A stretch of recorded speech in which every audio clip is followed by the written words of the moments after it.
Hello, boys and girls. It's good to see you again. Welcome to another story hour with Ms. Garner.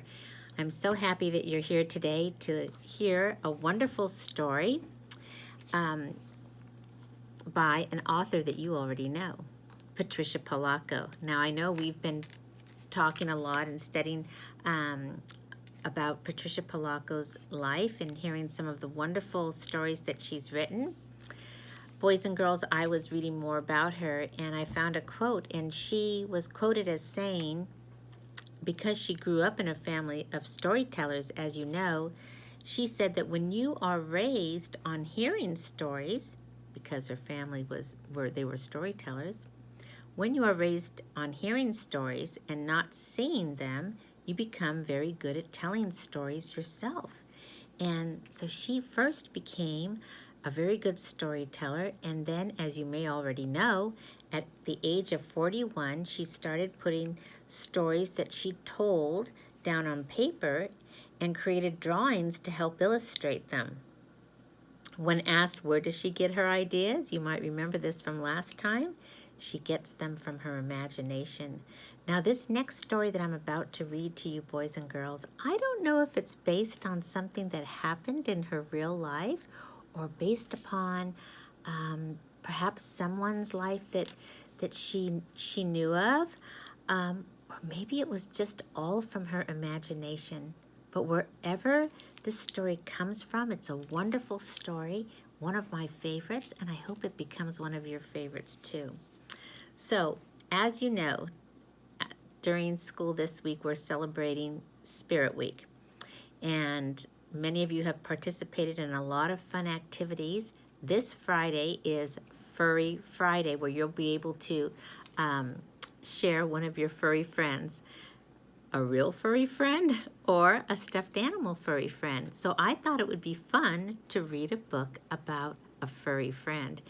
And Patricia Polacco is a lover of animals. As you know, she lived on a farm, and currently in Michigan, she lives in the country and has a lot of land and still loves animals to this day. One of the animals that she loves is she loves cats. And I don't know how many she has, but I know she has at least one. I think more. Well, this story that she wrote is titled For the Love of Autumn. Who do you suppose Autumn is? Do you think it's the cat? What do you suppose this story's about? For the Love of Autumn. Well, let's find out, shall we? By Patricia Polacco.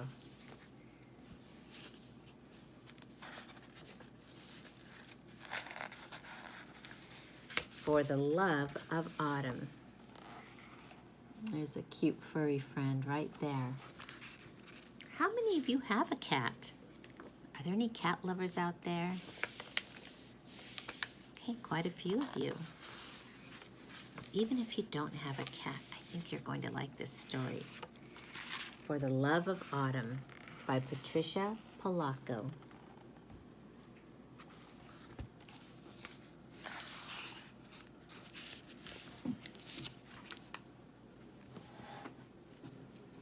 Let's see if you can see that. Move the camera a bit. Okay. Make it situated. All right. When Danielle saw Autumn for the very first time, she held that tiny kitten in the palm of her hand. She marveled at how perfect and small that creature was. Danielle named her Autumn because it was almost Halloween. It was love at first sight. Poor little thing, you look like you haven't eaten for quite a while, Danielle said as she gave her warm milk and a bit of food. Then Danielle made a special little bed for her to sleep in. She set out water and kibble and a litter box. Danielle looked forward to coming home so that she could hold and pet Autumn. As each day passed, she loved that little kitten more and more. Soon Autumn was scurrying around the apartment. She tipped over the trash, pulled the laundry out of the hamper, knocked all of the pencils and papers off the desk, and jumped out at Danielle's ankles as she walked by. Does your cat do that? I think I see someone nodding.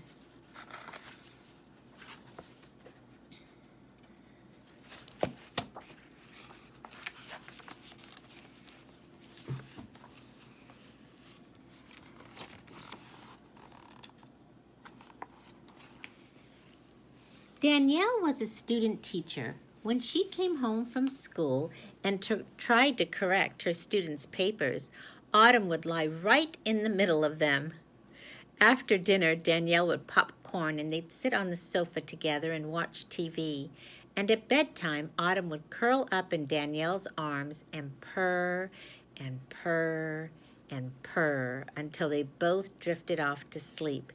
One day, as Danielle opened her mail, she squealed with delight.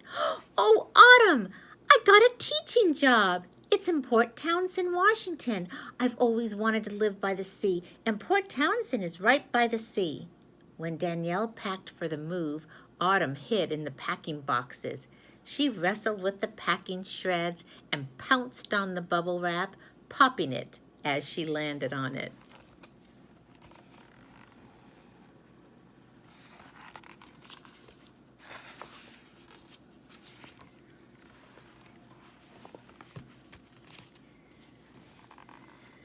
Danielle and Autumn drove together all the way up the coast of California, through Oregon, and into the state of Washington.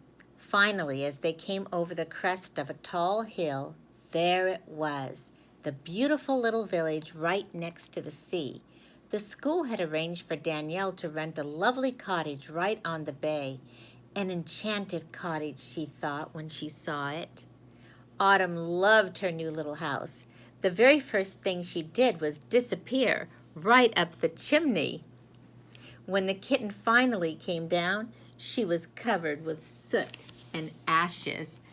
Autumn helped Danielle unpack.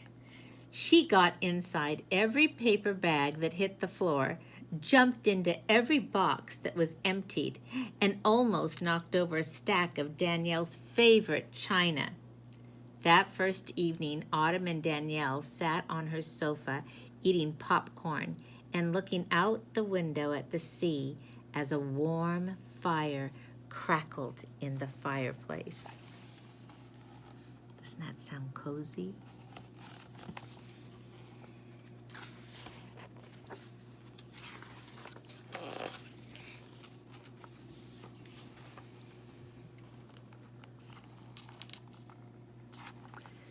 Danielle loved her new school and adored each and every one of her students, just like I do. "Miss Parks," they asked her one day, "are you married?" "No, not yet. But someday, when just the right man comes along, I will be." "How will you know he's the one?" one of the children asked. "I'll hear the sound of thunder, smell jasmine, and the wind will blow his hair.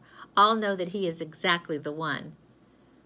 "Oh, Miss Parks, do you think he's out there somewhere?" little Mary Proctor asked. "Indeed I do. I can just feel it," Miss Parks answered wistfully. Yes, Danielle Parks loved her students, and she loved her little cottage almost as much. She planted a cottage garden. She pulled weeds and fertilized the lawn and trimmed the hedges. She even painted the wonderful old trellis. As for Autumn, she loved the place. She raced about the garden, stalked butterflies in the flower beds, climbed the apple trees, and even perched herself atop the trellis so she could watch the birds in the new bird bath. Both of them settled into their new life in that little cottage by the sea.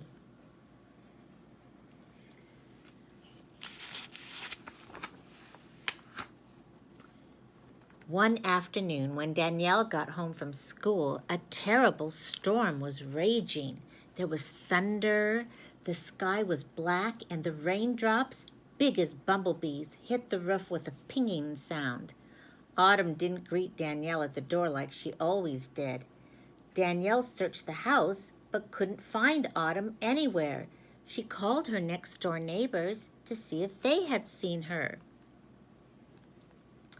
"Oh, she's probably hiding out somewhere with this fierce storm," her neighbor reassured her.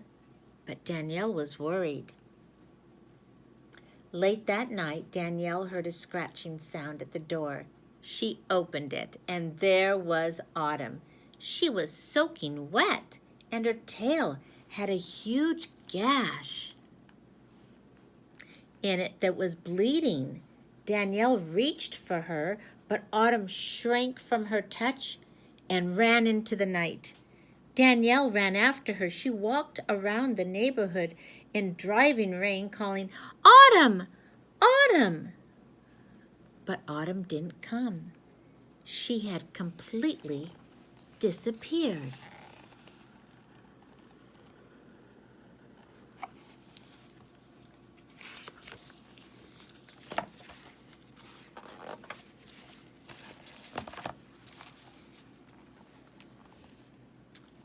When Danielle left for school that morning, she left the back door ajar in the hope that Autumn would come home.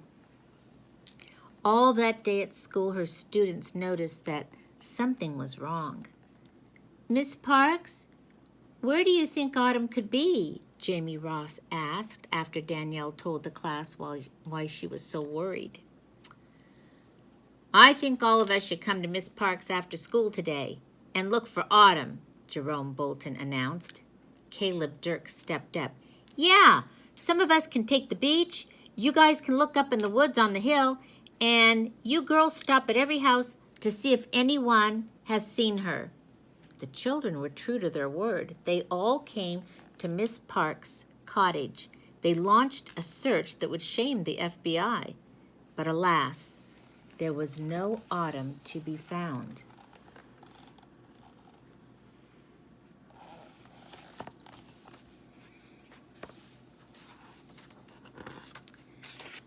Days stretched into weeks.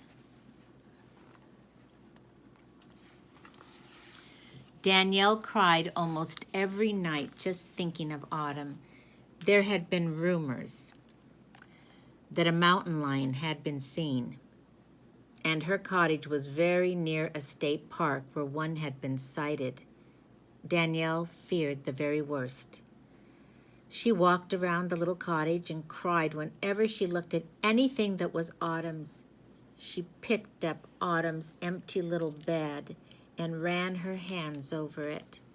She looked at Autumn's paw prints still on the windowsill.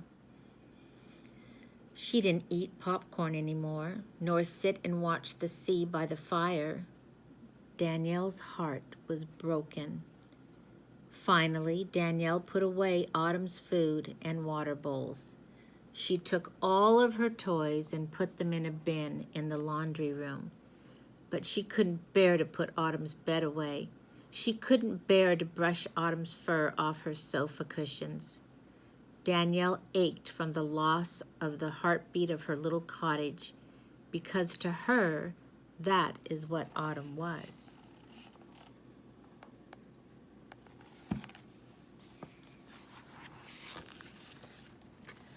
On Saturday, Danielle and her students planted a small bed of flowers where Autumn used to lie in the shade of the apple tree.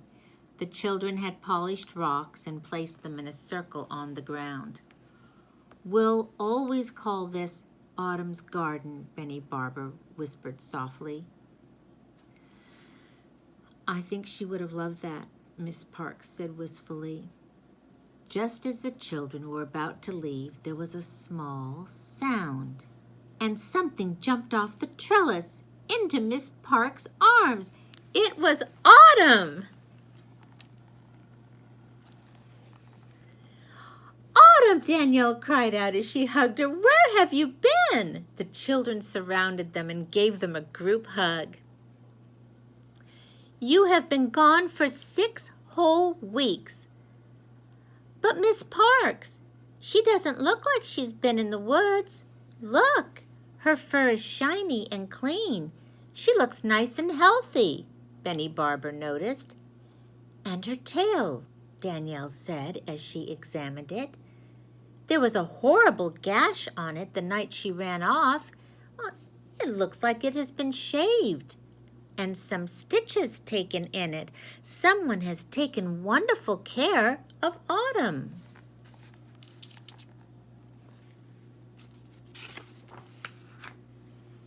Autumn stuck close to home for the next week, until one day she left again, only to return the following weekend wearing a flea collar. Well, for goodness sake, who put this flea collar on you? Danielle wondered as she took it off. I have a collar for you, sweetie. Pink, your favorite color. Then one day Autumn went away again and came back 2 days later with a phone number scrawled on the collar. Children, Danielle announced in class that morning, someone has put their phone number on my cat's collar. Wow, they all exclaimed.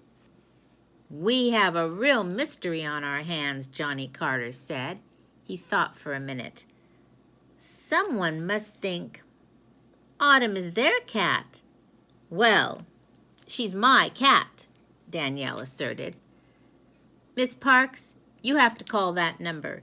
You have to tell the person she is your cat, Benny Barber insisted. That evening, Danielle paced the floor. She wasn't accustomed to calling someone whom she had never seen before, but Autumn circled the phone and kept looking up at her as if she wanted her to call. Well, here goes, Danielle said as she dialed the number.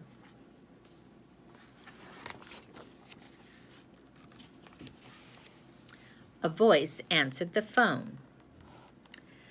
Yes, Danielle started. Well, my cat seems to have your phone number on her collar. Oh, thank God you found Stormy. The voice sounded relieved. I've been so worried. Stormy? Her name isn't Stormy. Her name is Autumn. Danielle felt her face flush. Oh, no. I named her Stormy because she came to my house on a terrible stormy night, badly injured. Her tail had been slashed, probably a mountain lion. No, sir. You don't understand. I have had Autumn since she was a kitten. She disappeared on a stormy night from my home. She's my cat. Well, if she's so precious to you, then why was she out in such a terrible storm? Danielle quickly hung up. What nerve, she snorted.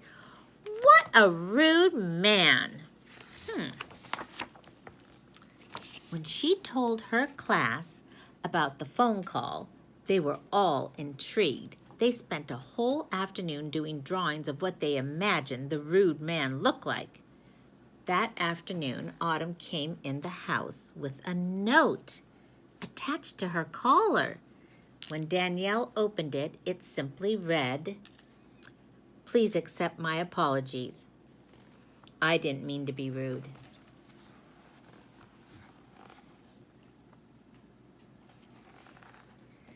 Danielle quickly sat down and wrote a note back. I apologize as well. Perhaps I was rude too. She attached the note to Adam's collar and sent her out the door. 2 afternoons later, Autumn came back with another note attached. Since we both care so deeply for this little kitty, perhaps we can share her. I live alone and truly love her company.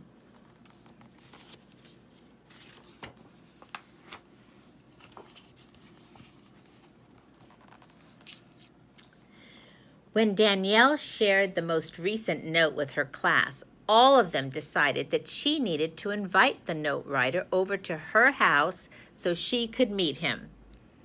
Oh, children, I'm not in the habit of inviting a perfect stranger to my home.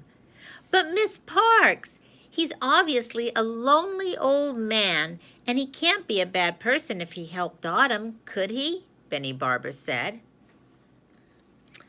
All right, then. I'm going to ask him to stop by this Saturday, she said. Oh, can we come too? Her entire class pleaded. We want to meet him. Miss Parks agreed, and all that afternoon the children helped her compose the invitation.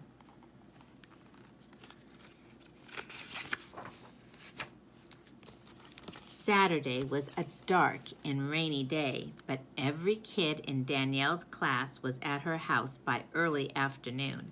All of them had their faces pasted to the front window to see what he would be like when he came to the door.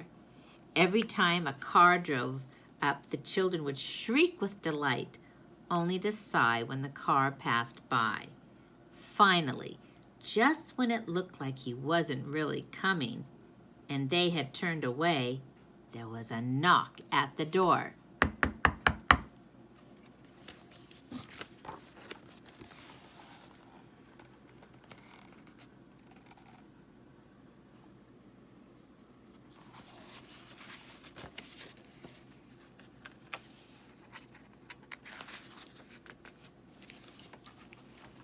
Autumn ran to the door.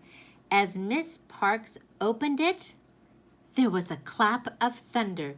The wind came up and blew the trellis so that the jasmine vine unraveled, and a clump of it fell into his hands. Then another gust blew his hair into his eyes. Miss Parks, I'm Stephen Norton. I think we share a wonderful little cat.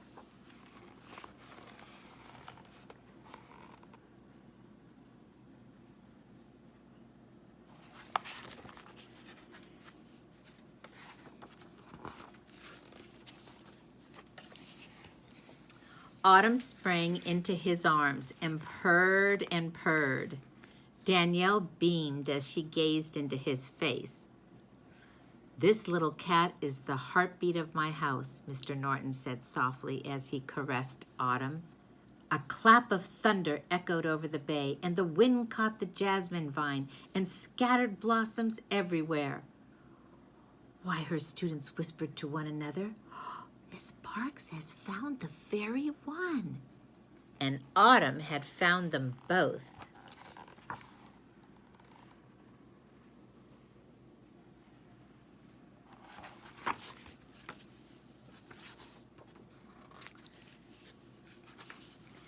Stephen Norton and Danielle Parks were married that next spring. They shared not only the enchanted cottage by the sea, but walks on the beach, evenings by the fire eating popcorn, and most of all, their love of autumn. And there they are.